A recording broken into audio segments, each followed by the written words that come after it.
Odisha medical चतुर्थ श्रेणी कर्मचारी संघ पक्षर सांबादिक सम्मेलन आज कटक एससीबी मेडिकल कॉलेज परिसर ओडिशा मेडिकल चतुर्थ श्रेणी कर्मचारी संघ कार्यालय संघर कार्यरत वर्तमान राज्य सभापति श्रीजुक्त पूर्णचंद्र राउत और साधारण संपादक श्रीजुक्त प्रसन्न कुमार सामल मिलित भाव मान्यवर आठगढ़ विधायक श्रीजुक्त रणेन्द्र प्रताप स्वाई किपरि भाव संघर सभापति हेले आज सांबादिक सम्मेलन जरिए मान्यवर आठगढ़ विधायक श्रीजुक्त रणेन्द्र प्रताप स्वाई को प्रश्न कर उक्त संघर सभापति और संपादक गत 12/11/2022 दिन भुवनेश्वर स्थित जयदेव भवन निर्वाचन में सभापति श्रीजुक्त पूर्णचंद्र राउत और संपादक श्रीजुक्त प्रसन्न कुमार सामल निर्वाचित होती। ए निर्वाचन में पराजय वरण कर हाथ गणति अवसरप्राप्त कर्मचारी को नहीं मान्यवर आठगढ़ विधायक सभापति भाव में निजक घोषणा करने द्वारा कर्मचारी मध्य विभिन्न प्रकार असंतोष सृष्टि करिछि। तेणु आठगढ़ मान्यवर विधायक महोदय एभली निंदित कार्य नेतृत्व देवाई आज सांबादिक सम्मेलन में वर्तमान कार्यरत संघर सभापति और संपादक सांबादिक मानक सूचना प्रदान कर आज यही सांबादिक सम्मेलन में संघर समस्त सदस्य मैंने उपस्थित थे।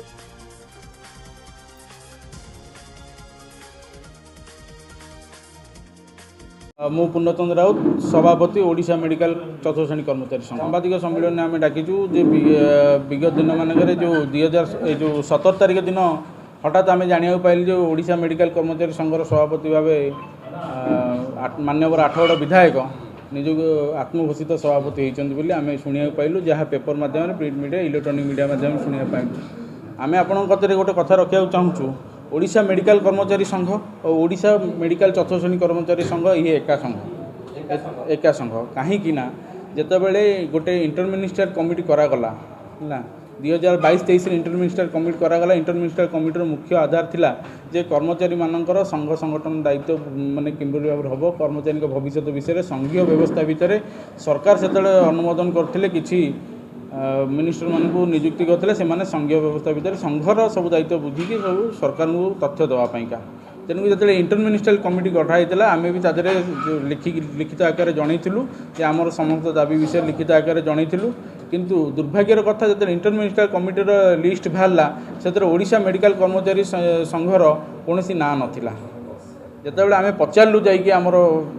चीफ सेक्रेटरी को अलग अलग सब आम विभाग सचिव को जे ओडिशा मेडिकल कर्मचारी संघ कि विभिन्न जो माने मिनिस्टर थिले से माने थिले से कार्यक्रम जो थिले आम पचारू जितेबले सी कहले जे ओडिशा मेडिकल कर्मचारी संघ कहले कौन यही राजा ही भी थिले तेणु कौन तेणु कौ वर्गर तुम कर्मचारी ग्रुप ए ना ग्रुप बी ना ग्रुप सी ना ग्रुप डी कर्मचारी आम कहला कि आम ग्रुप डी कर्मचारी ताले सेटा आम दाबी उपस्थापन करूँ आमर जो डेजिग्नेशन टाक चेंज करा जाऊ तेणु डेजिग्नेशन चेंज करने आम हेल्थ असिस्टेंट बोली कहूँ कि आमर विभाग पोस्ट अच्छी ग्रुप सी रे जाऊँगी तेणु तुम से पारे तेणु अलग कौन कौच कहो राजा तांकाड़ू निजे प्रस्ताव देते जे एमाने मेडिकल बहुत कम करुँच सब जिन करुँच तेणुक एम प्रकृत मेडिकल रोगी मान सेवा एम द्वारा हो पार्टी तेणुक एम स्वास्थ्य रक्षक बोली आम संक्षेप चाहूँ जे आम ओडिशा मेडिकल कर्मचारी संघ जो आम निर्वाचन प्रक्रिया होता 12/11/2022 तारिख में जयदेव भवन में आम निर्वाचित प्रतिनिधि अच्छू सारा राज्यरू सबू यूनिट्रु सबू शाखा संघर संपादक मैंने आसी भोट दान करते तार आम वीडियो फोटो सहित सब रखीचु जहाँ प्रमाण आम रखीचु मु सभापति भाव निर्वाचित होती साधारण संपादक प्रसन्न कुमार सामल निर्वाचित होते आमको निर्वाचन आमर करते निर्वाचन अधिकारी भाव में आमर जुगलाई से माने सामिल थे सी आमको निर्वाचित करते कस्मिन वर्ष है सी कार्यक्रम कर कर्मचारी जो सुविधा असुविधा पड़ती आमर मुख्य उपदेष्टा मान्यवर पूर्वतन चौदार कटक विधायक आम पाखे आसी गहणार पहुँचती नीति आदर्श आम अनुप्राणित होकर कम करुँ सी आमको यथेष्ट साहाय्य सहयोग कर सदा मन गोटे कथा कहते जे क्षमता राजनीति दूरे रुह कर्मचारी आस्था भाजन हो कर्मचारी पाख जाओ कम कर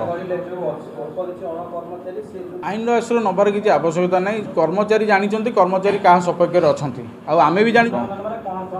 निम्नमान कार्यक्रम माने यहीपरि भाव में किसी कर्मचारी प्रलोचन पड़ी आसिक निजक यहीपरि भाव में आत्मघोषित करवा यह एक दुर्भाग्यजनक कथबार्ता आम भी राजा माने कहूँ जे प्रकृत में सी जदि माने एत बड़ गणतंत्र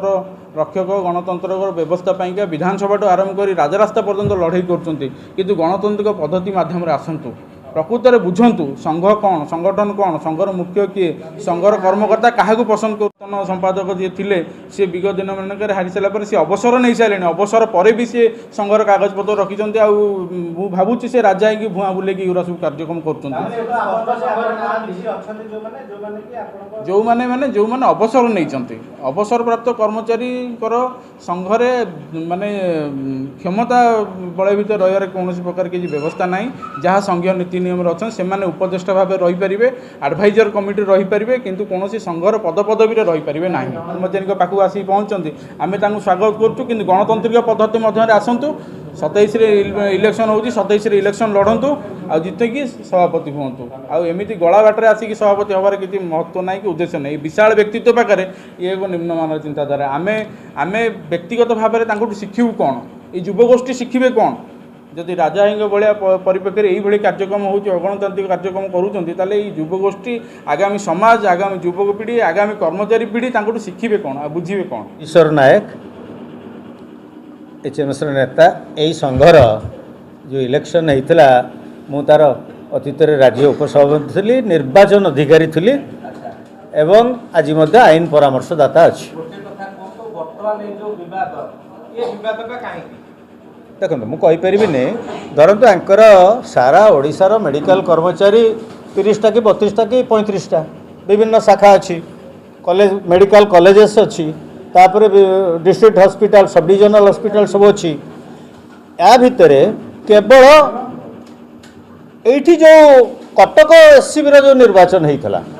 कटक एससीबी निर्वाचन रे बोधे सेक्रेटरी किए जीतला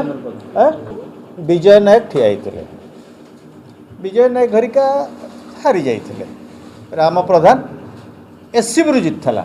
किंतु सारा ओडिशार जो निर्वाचन है जयदेव भवन रे 23 मसीह ना 22 लास्ट पार्ट को नवेम्बर रे सेतबेले पाखापाखि आमर 30टा